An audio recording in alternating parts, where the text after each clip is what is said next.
ನನ್ನನ್ನು ಕ್ಷಮಿಸಿ ಅಂದ್ರೆ ನೀವು ನನ್ನ ದೇವರು. ನಿಮ್ಮನ್ನ ಈ ಮನೆಯವ್ರನ್ನ ಸಂತೋಷವಾಗಿ ನೋಡ್ಕೊಳ್ಳೋದನ್ನ ಬಿಟ್ಟು ಎಲ್ರಿಗೂ ನಾನು ತುಂಬಾನೇ ನೋವು ಕೊಟ್ಬಿಟ್ಟೆ.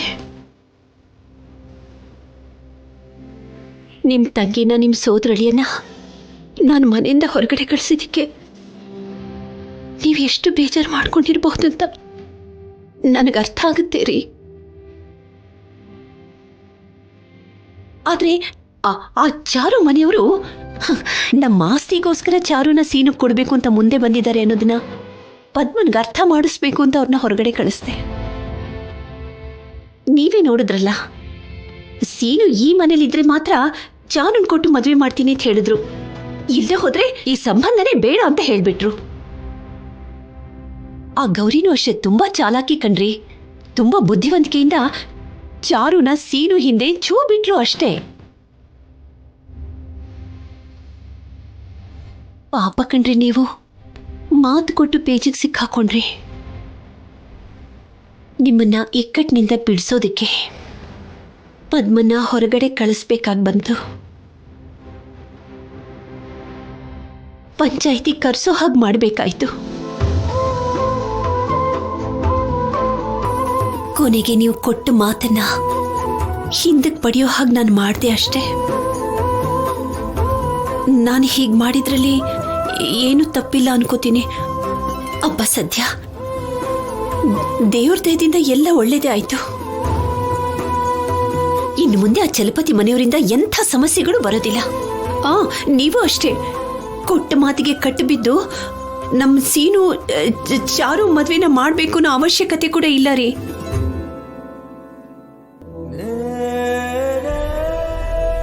ಈಗ ನಿಮ್ಮ ಮನಸ್ಸಿಗೆ ಸ್ವಲ್ಪ ಹಾಯ್ ಅನ್ಸುತ್ತೆ ಅಲ್ವಾ ರೀ?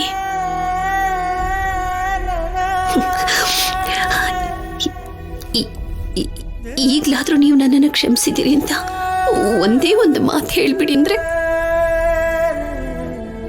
ನಾನು ನಿಮಗೆ ನೋವು ಕೊಟ್ಬಿಟ್ನಲ್ಲ ಅಂತ ಪ್ರತಿ ಕ್ಷಣ ನಾನು ಕುಗ್ಗಿ ಕುಗ್ಗಿ ಹೋಗ್ತಾ ಇದ್ದೀನಿ.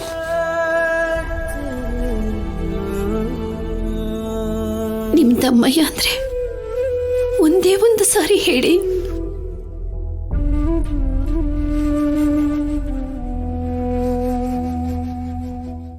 ಮಾವ, ಅದು ನನಗೆ ಬುದ್ಧಿ ಬಂದಾಗ್ಲಿಂದನೂ ನನ್ನ ತಂದೆ ತಾಯಿ ಥರ ನೀವೇ ನನ್ನ ನೋಡ್ಕೊಂಡಿರೋದು. ನನಗೇನು ಬೇಕೋ, ಏನು ಮಾಡಬೇಕೋ ಪ್ರತಿಯೊಂದನ್ನು ನೀವೇ ಡಿಸೈಡ್ ಮಾಡಿದ್ದು.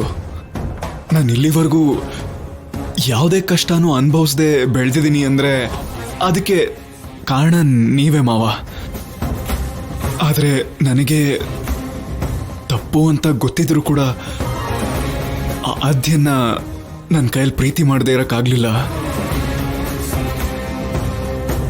ನಿಮ್ಮೆಲ್ಲರಿಗೂ ನೋವು ಕೊಟ್ಟಿದ್ದೀನಿ. ಯಾಕಂದರೆ ಆದ್ಯ ನನ್ನಿಂದ ದೂರ ಆಗ್ಬಿಡ್ತಾಳೆ ಅಂತ ನಿಮ್ಮ ಮಾತಿಗೆ ನಾನು ಬೆಲೆ ಕೊಡ್ದೇನೆ ಮನೆ ಬಿಟ್ಟು ಹೋಗ್ಬಿಟ್ಟೆ. ಆದರೂ ಕೂಡ ನಿಮ್ಮೇಲೆ ಗೌರವ ಕಮ್ಮಿ ಆಗಿಲ್ಲ ಮಾವ. ಆದ್ಯನ ಮರೆಯೋಕ್ಕಾಗಲಿಲ್ಲ. ನಾನೇನಾದರೂ ತಪ್ಪು ಮಾಡಿದ್ರೆ ನೀವು ಅದನ್ನ ತಿದ್ದಿ ಸರಿಪಡಿಸ್ತಿದ್ರಿ. ಅದೇ ಆದ್ಯ ಏನಾದರೂ ದೂರ ಆದರೆ ಆ ಜಾಗನ ಬೇರೆ ಯಾರೂ ತುಂಬಕ್ಕಾಗಲ್ಲ ಮಾವ. ಅದಕ್ಕೆ ನೀವೆಂಥ ಶಿಕ್ಷೆ ಕೊಟ್ಟರು ಕೂಡ ಅನುಭವಿಸೋದಕ್ಕೆ ತಯಾರಾಗಿದ್ದೀನಿ.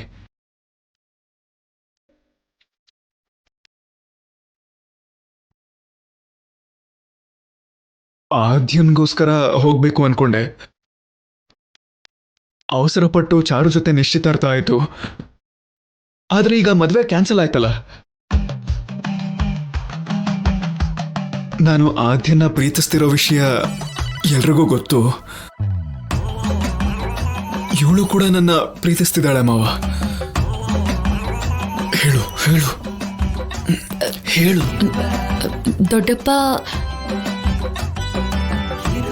ನಾನು ಅಮೆರಿಕಾಯಿಂದ ಬಂದಾಗ ನನಗೆ ಸ್ಟೈಲಿಶ್ ಡ್ರೆಸ್ ಹಾಕೋಬೇಕು, ನನಗೆ ಇಷ್ಟ ಬಂದ ಹಾಗಿರ್ಬೇಕು, ಮನ್ಸಿಗೆ ಏನು ಅನ್ಸುತ್ತೋ ಅದನ್ನೇ ಮಾಡಬೇಕು ಅಂತಿತ್ತು.